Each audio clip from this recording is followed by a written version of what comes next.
Mutual fund investments are subject to market risks. Read all scheme related documents carefully.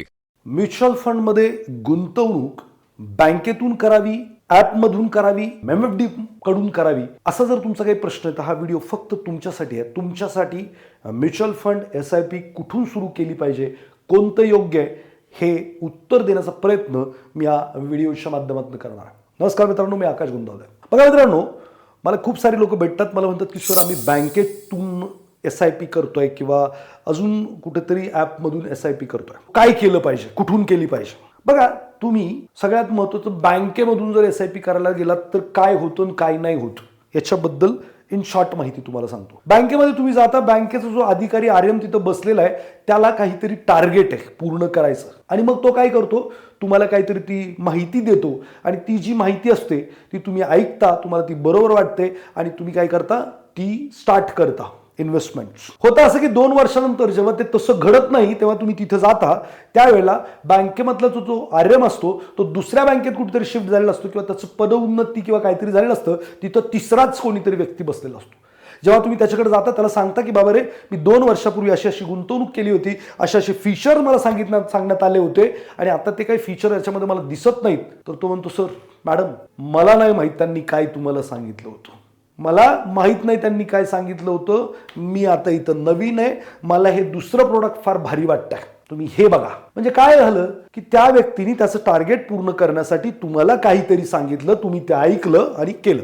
Simple. मी एकदा ICICI mutual fund वाल्यांनी आम्हाला ते fund house process सगळी दाखवण्यासाठी घेऊन गेले होते, आणि तिकडे शिवेन नरेनन जे CIO आहेत ICICI म्युच्युअल फंडचे, त्यांच्यावर जस्ट गप्पा मारत होतो तेव्हा त्यांनी सांगितलं की ते एक दिवस ICICI बँकेत गेले, त्यांचं काहीतरी काम होतं ते करण्यासाठी. बँकेत गेल्यानंतर तिकडे त्यांना त्यांचे RM भेटले. RM भेटल्यानंतर त्यांना सांगितलं की बाबा नरेंद्र सरांना सांगितलं की तुम्ही काय करा, म्युच्युअल फंडमध्ये इन्व्हेस्टमेंट करा. आणि मग ते जे काही RM बसलेले होते, ज्या फंडचे हे नरेंद्र सर फंड मॅनेजर आहेत, त्यांना त्यांच्याच फंडबद्दल माहिती सांगायला सुरुवात केली. आणि त्यांनी अशी काय माहिती नरेंद्र सरांना सांगितली की नरेंद्र सर म्हणले की साला माझ्याच फंड बद्दल मला खूप साऱ्या गोष्टी नवीन कळाल्या त्या दिवशी. इन शॉर्ट त्यांनी असं सांगितलं की बाबा जे काही तो RM सांगत होता त्यातली कुठलीच गोष्ट माझी स्कीम डिलिव्हर करत नव्हती, कुठलंच ऑब्जेक्टिव्ह मॅच करत नव्हतं. स्टील ही वॉज ते सांगत होता. आणि मग ते म्हटले की काय नाही, हे जे बँकेत बसलेली लोक आहेत यांचं काय की ते त्यांचा पूर्ण अभ्यास नाही त्याच्या संदर्भातला, किंवा त्यांना टार्गेट आहे, त्यांना काहीतरी विकायचंच असतंय म्हणून ते विकतायत. सो नंतर किंवा जो कोणी साधा इमॅच्युअर किंवा इनोसंट माणूस तिथं जातोय आणि तो घेतोय आणि परत त्याची फसवणूक झाल्याची जाणीव होते. अर्थात तिथं RM बसलाय त्याची चूक नाही, कारण त्याच्यातला अभ्यास नाही कदाचित, असं त्यांनी थोडक्यात सांगितलं. आणि त्यांनी सांगितलं की बाबा तिथला माणूस बदलेल, पण तुम्ही जे MFD आहात, तुमच्याकडे जर एखादा व्यक्ती आला तर तुम्ही त्यांना ओव्हर कमिटमेंट नाही करणार, चुकीची माहिती नाही देणार. जर दिली तर तो 2 वर्षानंतर 4 वर्षानंतर तुमचं कॉलर पकडायला येऊ शकतो की यार तुम्ही हे चुकीचं सांगितलं, का सांगितलं तुम्ही हे चुकीचं. तुम्ही बदलू शकत नाही, तुम्ही कुठं जाऊ शकत नाही. सो तुमची फार गरज आहे, जी लोक नवीन आहेत, इनोसंट आहेत, ज्यांना माहीत नाहीये काय हे दुनिया आहे, यांच्यासाठी तुम्ही लोक मदतनीस म्हणून खूप खूप महत्वाचे आहे, असं नरेंद्र सरांचं म्हणणं होतं. आता बँकेचा तर विषय माझ्या मते तुमच्या लक्षात आलेला असेल की उगीच ब्रँड दिसतोय, पण ब्रँडमध्ये बसलेला जो व्यक्ती आहे, पोरगा आहे, तो RM आहे, आणि त्याचं टार्गेट मोठ्या पदावरती जाणं आहे, तो कायमचा RM राहणार नाहीये, त्याला अपॉर्च्युनिटी मिळाली की तो शिफ्ट करणार आहे. सो बँकेत माझ्या मते बँकेतून SIP किंवा इन्व्हेस्टमेंट स्टार्ट करणं, जर तुम्हाला काय माहीत नाही आणि तर ते फार धोकादायक ठरू शकतं. सो हा विषय क्लिअर आहे. दुसरा विषय येतो तो म्हणजे तुम्ही ॲपच्या माध्यमातून इन्व्हेस्टमेंट केली पाहिजे का. ग्रो ॲप आहे, खूप सारे ॲप्स आहेत. तर याचं उत्तर आहे की ज्याला इन्व्हेस्टिंग मधलं सगळं काही कळतं, समजतं, म्युच्युअल फंड बद्दल माहिती, ती लोक करू शकतात, अदरवाईज नाही करू शकत. Recently I met CIO of Groww mutual fund. I was discussing with him. आत्ता म्हणजे लास्ट 8-10 दिवसापूर्वी मी त्यांना भेटलो, तर आम्ही डिस्कस करत होतो की यार ग्रोच्या माध्यमातून त्यांनी सांगितलं की बाबा ही काय 2-4 लोकांनी कंपनी सुरू केली होती, एक्सलंट टेक्नॉलॉजी, एक्सलंट सगळं, एवढं फटाफट होतं की बस. पण म्हटले आकाश, लाख रुपयाची SIP, 2 लाख रुपयाची SIP किंवा करोडोंचा पोर्टफोलिओ ग्रोमध्ये बनत नाही का. तर एवढी मोठी रक्कम एका प्लॅटफॉर्मवरती टाकणं तितकंसं शहाणपणाचं लोकांना वाटत नाही. कोणीतरी फेस पाहिजे समोर, रिलायबल फेस पाहिजे, तरच ते इन्व्हेस्टमेंट करतात. ग्रोमध्ये मध्ये 500,000ची SIP सुरू होते, काही दिवस चालते, त्याच्यानंतर लोक काढून घेतात. मार्केट वाढत असतं तेव्हा त्यांचा कॉन्फिडन्स वाढतो, पैसे टाकतात. परत मार्केट जेव्हा खाली येतं तेव्हा ते साईडवेज होतं किंवा मायनस पैसे दिसायला लागतात, काही दिवस थांबतात, त्यांचा पेशन्स संपतो, एक दिवस काढून घेतात.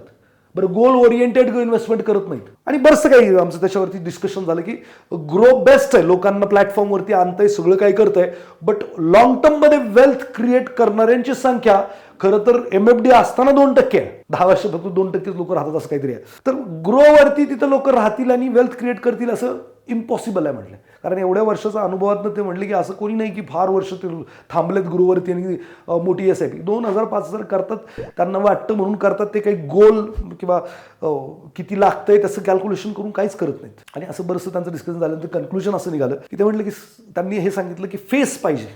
तुम्हाला वेल्थ क्रिएट करायची, तुमची मोठी रक्कम बनते, तुमचे 50 लाख 1 कोटी बनले आणि जेव्हा ते खाली येतात, साईडवेज होतात, तेव्हा त्यांना आधार द्यायला कोणीतरी पाहिजे म्हटले. त्यांना ते समजायला का तशी परिस्थिती झालेली आहे ते समजायला कोणीतरी माणूस पाहिजे. आणि म्हणे मी ग्रो म्युच्युअल फंडचा CIO आहे, तुम्ही हमेशाच महिन्यातनं 2-2 4-4 फंड मॅनेजरला भेटता, ते फंड हाऊसचे व्ह्यूज घेता, खूप साऱ्या गोष्टी कारण जाणून घेता की नक्की इकॉनॉमीमध्ये काय होणार आहे, कसं होणार आहे, मायक्रोज जाणून घेता. आणि जर तुम्ही तुमचा इन्व्हेस्टर पॅनिक होऊन आला तर तुम्ही जर त्याला हे एक्सप्लेन केलं तर तो व्यक्ती अंडरस्टँड करतो परिस्थिती आणि तो थांबतो तरी. पण ग्रोमध्ये कोणीच नाही असं सांगायला. म्हणजे तुमचं ट्रान्झॅक्शन अडकलं तर ग्रोवाल्याचा कधी फोन येणार नाही, कारण एकही टेलिकॉलर आम्ही बसवलेली नाही. आय वॉज शॉक्ड की एवढं खतरनाक टेक्नॉलॉजी. बघा, ज्यांना माहीत आहे, खरंच ट्रस्ट आहे आणि त्यांना त्यांचे गोल्स माहीत आहेत, सगळं काही माहीत आहे, तर तुम्ही ग्रोच्या माध्यमातून जाऊ शकता. पण ज्यांना काही माहीत नाही आहे ते घाबरणार आहेत, त्यांना खरंच मार्केट व्हॉलॅटिलिटीमध्ये सपोर्ट. आता बघा, आत्तापर्यंत महत्वाची गोष्ट, आत्तापर्यंत म्हणजे मागच्या 4 वर्षात जे लोक प्लॅटफॉर्मवरती आले त्या लोकांना ते स्वतःच फंड मॅनेजर असं वाटत होतं. कुठलंही घ्या चालत होतं. इथून पुढचा काळ तसं नाही. आता स्टॉक स्पेसिफिक और खूप महत्त्वाच्या गोष्टी आहेत की कोणतं फंड सिलेक्ट केलं पाहिजे, काय केलं पाहिजे, कारण सगळं नाही चालणार आता. कारण मध्ये जी तेजी होती ती 1 साइडेड होती. लिक्विडिटी मार्केटमध्ये आली की अशी 1 साइडेड तेजी येते. म्हणजे 2020 ते 2024चा कालखंड, मागच्या एका वर्षात पॅनिक आहेत ती लोक जी आली होती. 80% गेली सुद्धा. 80% पीपल ज्यांनी डायरेक्टमध्ये आले होते ती गेली सुद्धा. 8% MFD वाले गेले, 80% डायरेक्टवाले गेले. बरं, अजून 6 महिने अशीच परिस्थिती राहिली तर राहिलेले पण जातील असा त्यांचा अंदाज आहे. सो मला असं वाटतं की मित्रांनो, आपल्याला वेल्थ क्रिएट करायची का नाही, सोपं आहे. तुम्हाला आजारी पडलात तर काय करता हो तुम्ही? गुगलवरती सिम्पटम टाकताना गोळ्या घेता की नाही, डॉक्टरची फी वाचवायला. आणि असं केलं तर काय होईल? असं नाही करत तुम्ही. तुम्हाला हा कॉमन सेन्स नक्की आहे की डॉक्टरकडून जाऊनच गोळी घेतली पाहिजे. घरात पेंट मारायचा आहे, स्वतः मारायला घेता का हो पेंट? मारला तर काय होईल? पेंटही डबल लागेल आणि नीट होणार पण नाही. गाडी चालवत नाही, गाडी चालवता का तुम्ही?